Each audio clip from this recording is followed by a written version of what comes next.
திருமகள் TV பல்சுவைகள் படைக்கும் பாசறை. புரட்சித் தலைவர் எம்ஜிஆரின் படங்கள் என்றாலே இன்று வரை தனி மவுசுதான். அவரது ஸ்டைல், மேனரிசம், நடை உடை பாவனை என பல விஷயங்கள் ரசிகர்களின் மனதில் ஆழ பதிந்துவிட்டன.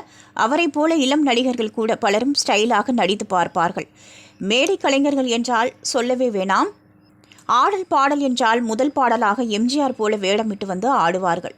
சினிமாவில் எம்ஜிஆருக்கு அத்தனை விஷயங்களும் அத்துப்படி. அவருடைய இயக்கத்தில் வெளியான உலகம் சுற்றும் வாலிபன் படமே இதற்கு சாட்சி. அதே போல நாடோடி மன்னன் படத்தையும் சொல்லலாம். வாள் சண்டையில் பெரிய வித்தகர் எம்ஜிஆர். அந்த வகையில் எம்ஜிஆருக்கும் சாண்டு சின்னப்பா தேவருக்கும் நெருங்கிய நட்புண்டு. எம்ஜிஆரை வைத்து தேவர் 15க்கும் மேலான படங்களை தயாரித்துள்ளார். இடையில் ஒரு சின்ன மனக்கசப்பால் 3 வருடமாக இருவரும் பேசவே இல்லையாம். அந்த நேரம் மெஜஸ்டிக் ஸ்டுடியோவில் சின்னப்பா தேவர் தாய் சொல்லை தட்டாதே என்ற படத்துக்காக 2 பாடல்களை ரெக்கார்டிங் செய்து கொண்டிருந்தார்.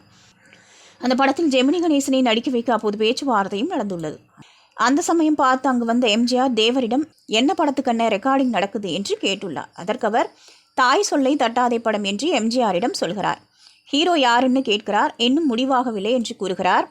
உடனே சற்றும் தாமதிக்காமல் எம்ஜிஆர் இந்த படத்தில் நான் நடிக்கட்டுமா என்று கேட்டுள்ளார். அதற்கு தேவர் சொன்னது இதுதான்.